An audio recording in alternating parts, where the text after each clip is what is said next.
svijeta i vijeka svaka država morala imati svoju oružanu silu. Oružana sila je jedan od bitnih čimbenika za osiguranje suvereniteta, identiteta, opstojnosti države i naroda.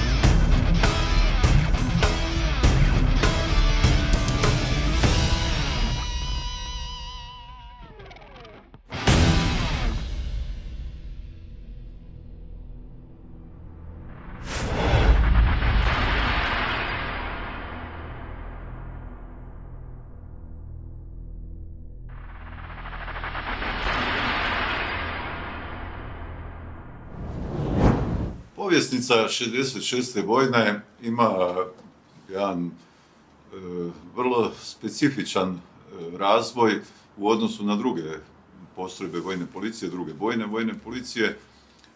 Naime, njezin razvoj počinje od specijalne policije Ministarstva unutarnjih poslova,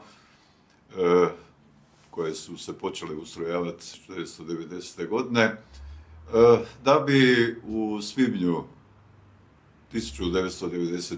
godine formiranjem Zbora Narodne garde ta postrojba, koja je bila smještena na Tuškancu 36, bila pretvorena u prvi bataljun prve A gardijske brigade. Kao prvi bataljon prve gardijske A brigade njezina zadaća je bila da kao prvo osigurava stožer Zbora Narodne garde, koji je bio smješten na Tuškancu 36, da izvršava zadaće osiguranja najvažnijih institucija Republike Hrvatske, kao što je Državni sabor, sjedište Vlade Republike Hrvatske, sjedište predsjedništva Republike Hrvatske u Visokoj, a kasnije u Banskim dvorima, da izvršava policijske zadaće vezano za poštivanje stege pripadnika Zbora Narodne garde u Zagrebu. Jednom riječju počinje sa izvršavanjem nekih prvih osnovnih vojno-policijskih zadaća, makar još nema u nazivu da je vojno-policijska postrojba.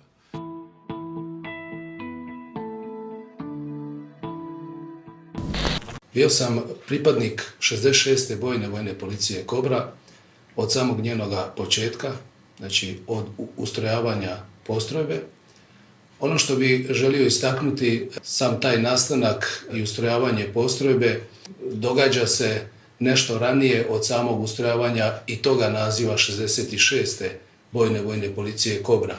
Znači bio sam pripadnik prvog hrvatskog redarstvenika 5.8.1990. kao i mnogi moji kolege koji su na kraju završili u 66. vojne policije Kobre.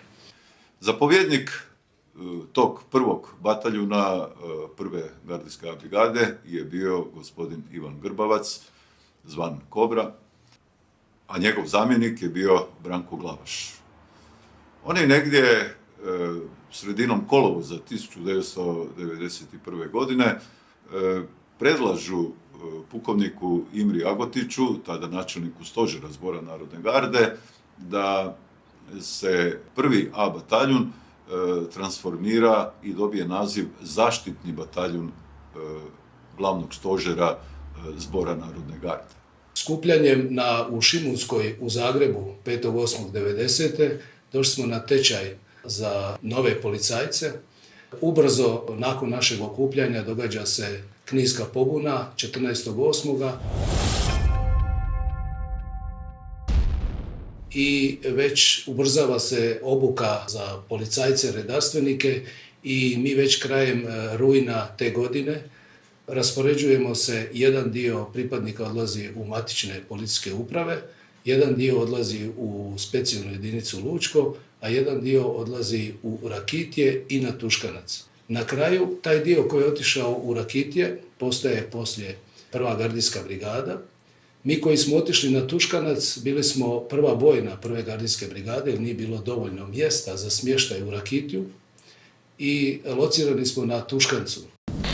Pripadnici 66. bojne također 1991. godine imali jedan dugi period svog angažiranja koji na kraju završavaju potpunim opkoljavanjem od strane četnika i takozvane JNA i zarobljavanjem jednog većeg broja pripadnika 66. bataljuna.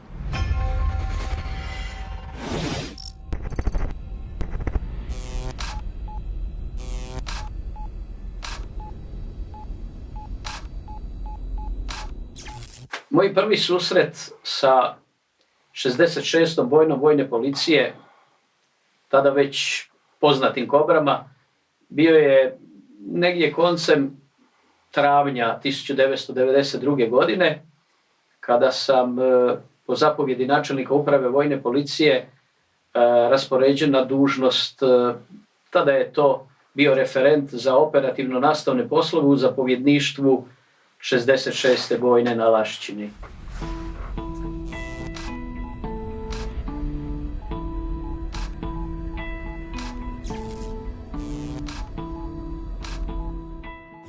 Ustrojavanjem 66. vojne policije u ljeto 1991. godine postrojba je kao postrojba od samog starta dobila posebno značenje u sastavu Hrvatske vojske, odnosno vojne policije Oružanih snaga Republike Hrvatske. Došao sam u zapovjedništvo bojne. Zapovjednik bojne je bio tada satnik Ante Pavlović, njegov zamjenik isto tada satnik Dinko Barbarić. Kratko smo se upoznali, dali su mi zadaće. Prije toga sam samo nekoliko dana boravio u prostorima na Lašćini, u 66. bojni, kad smo radili prvi plan obuke, odnosno program obuke prvih ročnika vojne policije Hrvatske vojske.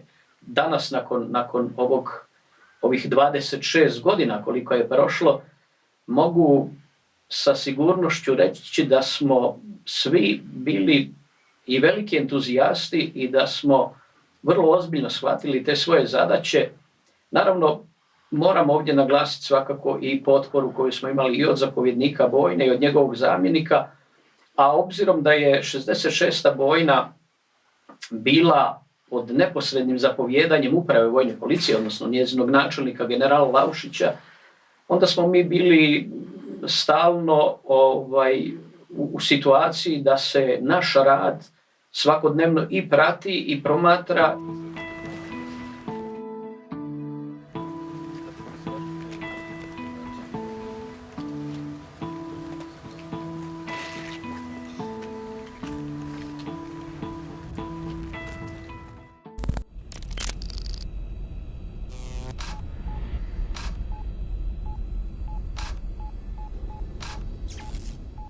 Kao operativni odsjek bili smo žila kucavica postrojbe i desna ruka zapovjednika, tako reći. Tako da, gledajući taj obim postrojbi koje smo mi imali unutar 66. bojne, znači operativni odsjek je imao jako velike zadaće, jako velike mogućnosti da sve te ljude, znači da organizira, planira i da se te zadaće provedu u vremenu i prostoru koji su se tada zahtijevali. 66. bojna vojne policije ustrojava se sa satnijama, pa smo tako imali satnije temeljne vojne policije, imali smo satniju prometne vojne policije, kasnije kroz vrijeme od 1993. godine i antiterorističku satniju vojne policije. Imali smo satnije na borbeno-oklopnim vozilima, poznatije kao BOV satnije. Ustrojava se poslije i kriminalistička vojna policija.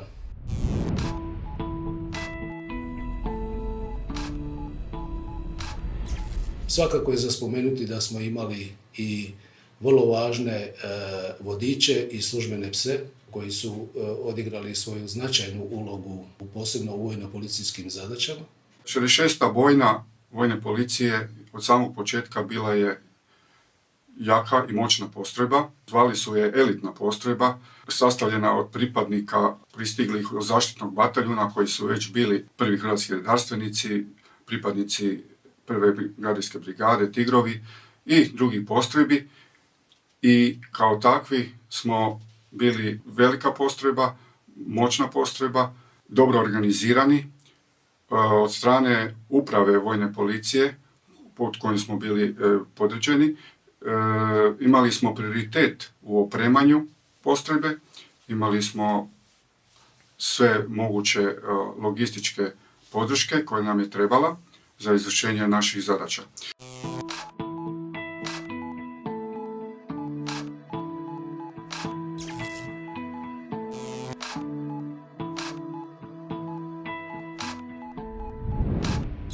Da, kad smo dao osnivanju te 66. bojne vojne policije, bilo je 2 satnije. Prva BOV satnija koje sam ja bio zapovjednik i druga BOV satnija gdje je bio zapovjednik Krešimir Đuranović.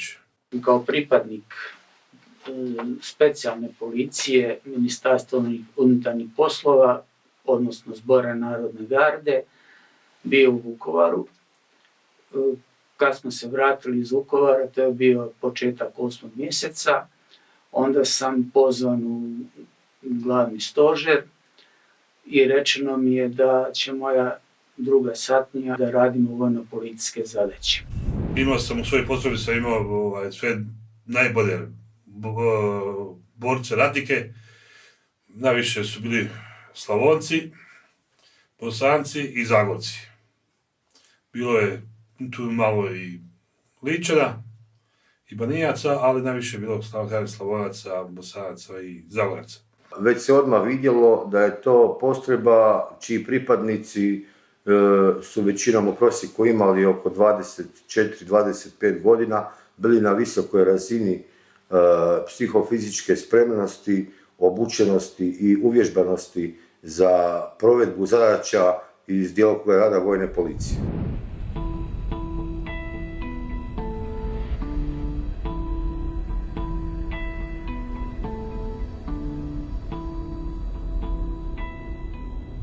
Svi su bili odlični borci, u sve sam se mogao pouzdati.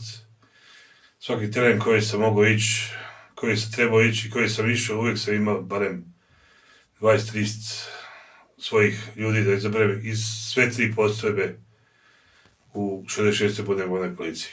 66. bojna vojne policije je bila specifična postrojba vojne policije po tome što nismo imali stalnu zonu odgovornosti, već smo kao podstožerna postrojba djelovali i uredovali u sklopu zadaća iz djelokruga rada vojne policije po zapovjedima načelnika uprave vojne policije i zapovjedima načelnika glavnog stožera oružanih snaga. Sukladno sigurnosnim zahtjevima i sigurnosnim prosudbama na terenu.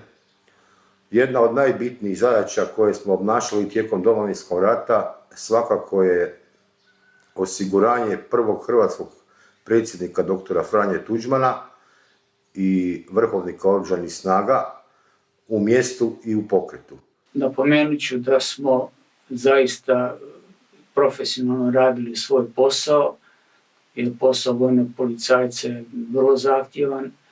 Poštivali smo sve zakone Republike Hrvatske i prema svim osobama postupali sukladno pozitivnim propisima. Došli smo gore 1992. godine, nije bilo ničega, od starih svinjaca smo radili bokseve za pse i tako, u svestranu podršku isto generala Laušića i zapovjednika satnije koji je onda bio pri Dugom Selu gospodina Markusa, moram njega isto istaknuti. Poslije se to razvilo do normalno današnjeg centra koji vrlo dobro radi sa MUP-om, sa carinom i sa pravosudnom policijom.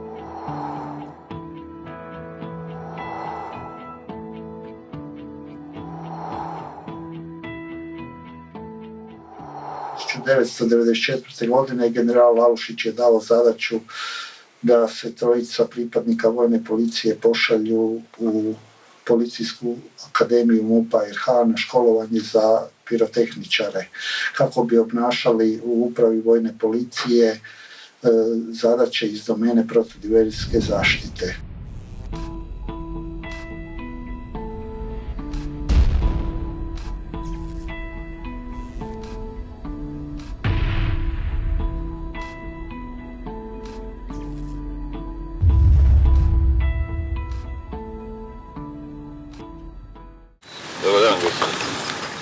Život i rad u toj postrojbi je bio vrlo organiziran. Ta postrojba je i tada, evo, gledajući fotografije iz toga vremena, iz 91. 92. vi ćete vidjeti, svatko tko gleda te fotografije, kada biste ga pitali kojem vremenu pripadaju, mnogi bi rekli da je to nešto što je snimljeno u današnje vrijeme. Ali to je ipak pripada i prošlom stoljeću i što bi ja nekada rekao ovako u šali, čak i prošlom tisućljeću. Ja.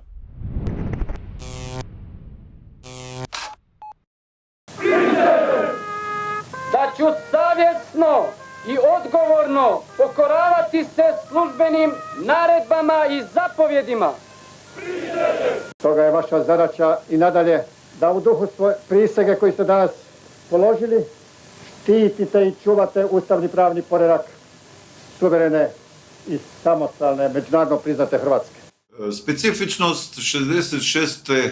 bojne, svi bataljuni su početkom 1992. godine dobili nazivlje bojne i njezina specifičnost u odnosu na druge postrojbe vojne policije se ogleda i u nekoliko drugih vrlo značajnih. Kao prvo, to je bojna koja u cijelosti je sastavljena od profesionalnog sastava, od djelatnog sastava. Nema pričuvnog sastava, a tek negdje završetkom nekih prvih naraštaja ročnika koji su po vojno-evidencijskoj specijalnosti bili obučeni za vojnog policajca, dobiva jedan dio ročnika koji su izvršavali manje složene zadaće itd. Znači, to je jedna njezina specifičnost. Druga specifičnost je da ona nije imala teritorijalnu nadležnost kao druge postrojbe u okviru nekih zbornih područja, 1., 2., 3., 4., 5., 6. zbornog područja, već ona je temeljno zadaće izvršavala na području grada Zagreba i međutim, njezina teritorijalna nadležnost je bila čitava Republika Hrvatska i ona je bila strateška pričuva uprave vojne policije i po potrebi je pojačavala pojedine dijelove bojišnice, odnosno zone odgovornosti pojedinih vojne policije, a negdje je u potpunosti preuzimala zadaće nekog užeg lokaliteta gdje su bile potrebe za pojačanim djelovanjem postrojbi vojne policije u postizanju vojne stege, sigurnosti vojnog putnog prometa, osiguranja pozadine crte bojišnice i drugih vojno-policijskih zadaća.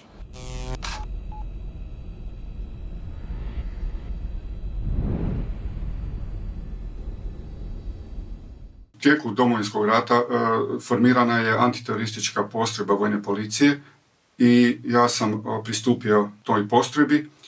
Prošli smo selekciju, prošli smo liječničke preglede i prošli smo obuku na Vidovoj gori, na otoku Braču i nakon toga smo uz daljnje usavršavanje išli smo na razna borbena djelovanja i druge zadaće koje su se tražile od te satnije. Kao pripadnici operativnog voda sudjelovali smo u svim akcijama u kojima je bio angažiran ATVP, 66. bojne i ostali bojni, jer bilo je uređeno pravilo da jedan pas vrijedi 10 vojnih policajaca.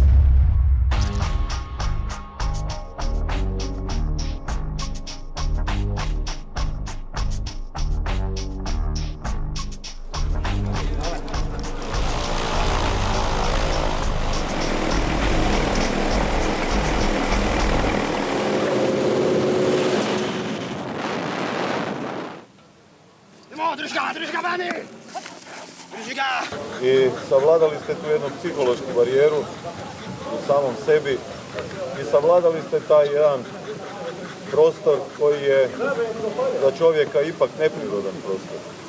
Nemate krila. Ono što mi želimo od vas, pripadnika intervencijskih snaga, danas pripadnika antiterorističkih vodiča zaštitno-tragačkih pasa koji će također ući u status profesionalaca i da savladate osnove vladanja sa sva tri prostora, zrak, kopno, voda.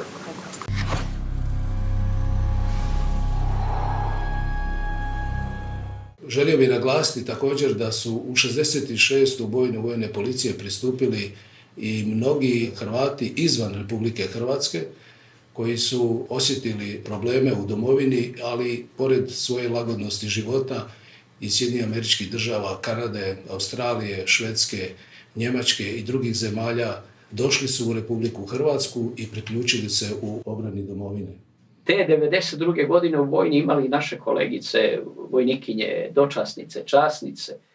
Znači već smo i tada na neki način hrvatsku vojsku, vojnu policiju obilježili kao jedno novo društvo, kao jedan novi pristup. Veliki broj žena koje su zajedno s nama sudjelovale i u vojno-policijskim i u borbenim zadaćama, nemjerljiv je njihov doprinos u provedbi svih tih zadaća. Ni u čemu se nisu razlikovale od ostalih pripadnika.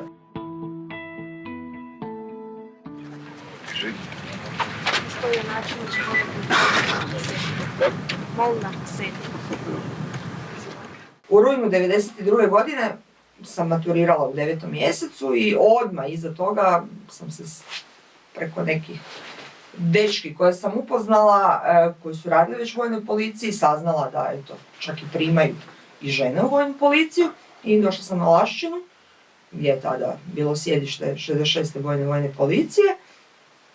Došla sam se prijaviti za posao. Prvi kontakt sa prva osoba s kojom sam kontaktirala je bio taj časnik za PD, političku djelatnost, mislim da je bio natporučnik ili satnik Stipe Marković,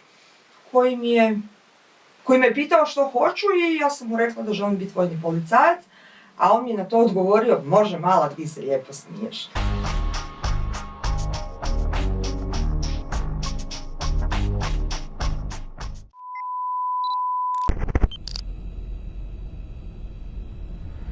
Pripadnici 66. bojne vojne policije sudjelovali su i u zadaćama borbene potpore, u samim zonama borbenog djelovanja, tako i na putu postrojbi u same zone i uvođenja istih i razvrstavanja u zonama borbenih djelovanja.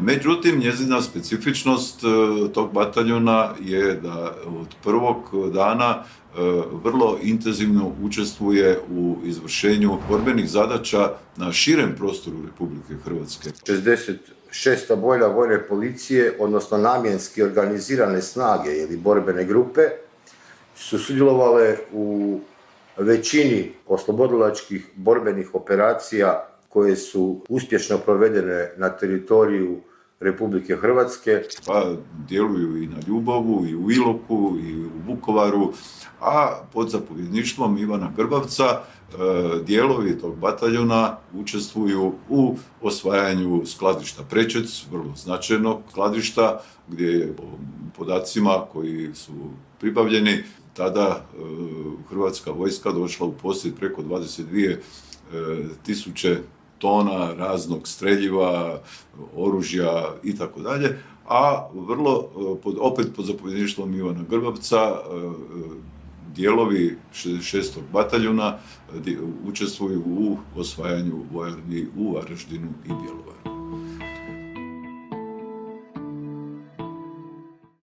Vojno-redarstvene operacije Maslenica, zatim vojno-redarstvene operacije Bljesak, vojno-redarstvene operacije Oluja, te ljeto 95 nakon pobjedničke akcije Oluja 95. Za vrijeme akcije Bljesak, za vrijeme raketiranja grada Zagreba, sakupljali smo zvončiće na lokaciji Stara Vlaška ulica, Zrinjevac, Klaićeva.